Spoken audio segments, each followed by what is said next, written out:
আসসালামু আলাইকুম। আজকে আপনাদের সাথে একটা লাইফ এক্সপেরিয়েন্সের কথা শেয়ার করব, যেটা আসলে আপনার লাইফকে আরও বেশি সুন্দর করে দিতে সাহায্য করবে আমার মনে হয়। তো সেটা হলো, আমাদের সবারই কিন্তু আলাদা আলাদা বেশ কিছু স্বপ্ন বা আশা থাকে বিভিন্ন জিনিস নিয়ে। যেমন যারা সদ্য বিবাহিত, তাদের ইচ্ছা হয় যে তারা হাজব্যান্ড ওয়াইফ মিলে কোনো একটা ভালো জায়গায় ঘুরতে যাবে, সেটা দেশে হোক বা বিদেশে হোক। বেশ কিছু অ্যামাউন্ট তারা গোছাতে শুরু করে সেই পরিকল্পনার উপর ভিত্তি করে। আবার অনেকে আছে যারা একটা বাড়ি করার জন্য নিজের বাড়িটা খুব সুন্দর মনের মতন স্বপ্নের মতন করে সাজানোর জন্য বহু বছর ধরে টাকা গোছাতে থাকে। অনেকে আছেন যারা ভবিষ্যৎ পরিকল্পনা, ভবিষ্যতে কী হবে সেগুলো ভেবে ছোট্ট ছোট্ট সময়গুলো, ছোট্ট ছোট্ট জিনিসগুলো কেনা থেকে বিরত থাকেন। তো এই জিনিসগুলো আসলে বেশিরভাগ মানুষের মধ্যেই আছে, আমি বলবো না সবার মধ্যে আছে, এবং আমার মধ্যেও ছিল। কিন্তু লাস্ট বছর দুয়েক হলো আমার মনে হয় যে এই জিনিসটা আসলে খুবই ভুল ধারণা। কারণ কবে নিজের বাসা হবে, কবে নিজের বাসাটাকে সুন্দর করে মনের মতন করে সাজাবো, এই আশায় যদি আপনি বর্তমান বাসাটাকে আপনার মনের মতন করে না সাজান, তাহলে দেখা যাবে নিজের বাসা করতে করতে কিন্তু 30-35 বছর বা 40 বছর হয়ে যাবে। তখন আপনার মনের সেই ইচ্ছাটা বা সেইভাবে সাজানোর যে এনার্জি, এই জিনিসগুলো আসলে থাকবে না। বিয়ের পর হাজব্যান্ড ওয়াইফের মধ্যে যে ভালোবাসার সম্পর্কটা থাকে, ওই সময় যদি আপনি কিছু টাকা খরচ করে আশেপাশে থেকেও ঘুরে না আসেন, সেই একদিন কবে মালদ্বীপে যাবেন, সেখানে গিয়ে আপনারা আপনাদের মতো সময় কাটাবেন, ততদিন আস্তে আস্তে কিন্তু ওই সময়টাও থাকে না, ওই ভালোবাসাটাও কিছুটা ফিকে হয়ে যায়। সংসারের চাপে বাচ্চা কাচ্চা হয়ে গেলে তো তখন বাচ্চা কাচ্চা নিয়ে তো আলাদা একটা জগৎ তৈরি হয়ে যায়। ওই সময়টা কিন্তু আপনি পাবেন না।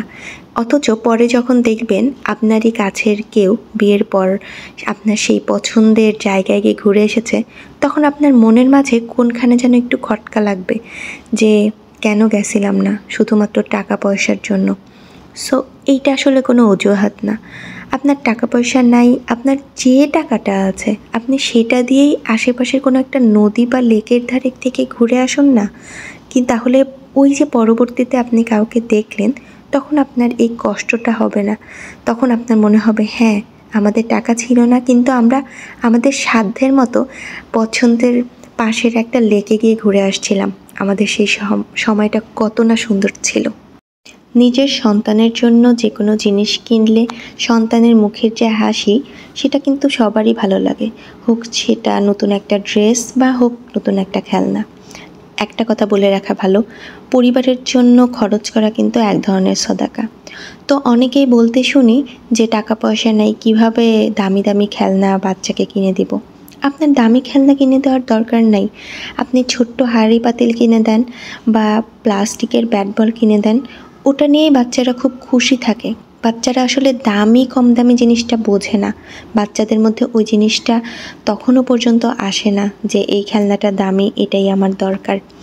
বাচ্চাকে নর্মাল জিনিস কিনে দেন, বাচ্চার ওই খুশিতে আপনার মনের মধ্যেটাও অনেক বেশি খুশি হয়ে যাবে।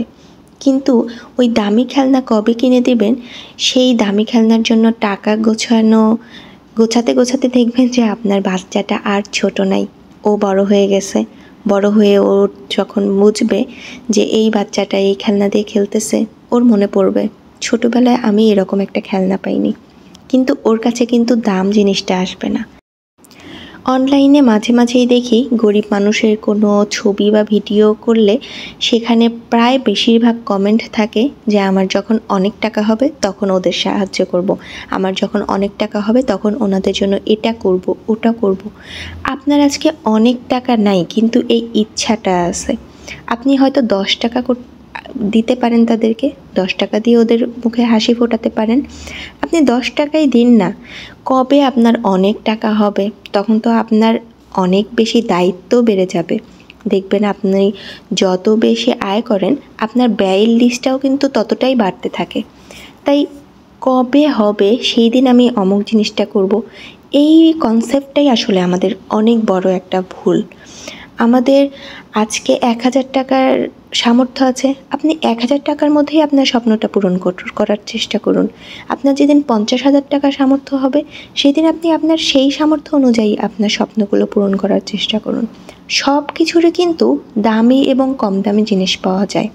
একটা বাড়ি ভাড়া আপনি ১০-২০ হাজার টাকার মধ্যেও পাবেন, আবার ১,০০০ টাকার মধ্যেও কিন্তু আপনি একটা ছোট্ট রুমের ভাড়া পাবেন। আপনি একটা জামা যখন ৫০০ টাকায় কিনতে পারবেন, আপনি কিন্তু একটা জামা ৫-৬ হাজার টাকাতেও কিনতে পারবেন। চয়েসটা আপনার, টাকার ব্যাপারটা আপনার। আপনি কিভাবে আপনার স্বপ্নটা পূরণ করবেন। কিন্তু আমার কথা হলো, স্বপ্নগুলোকে ফেলে রাখবেন না। কারণ ওই সময়, ওই ইচ্ছা, ওই শখগুলো পরবর্তীতে যখন আপনার সেই সামর্থ্য হবে, তখন আসলে আপনার মনের ওই ইচ্ছাটা হবে না।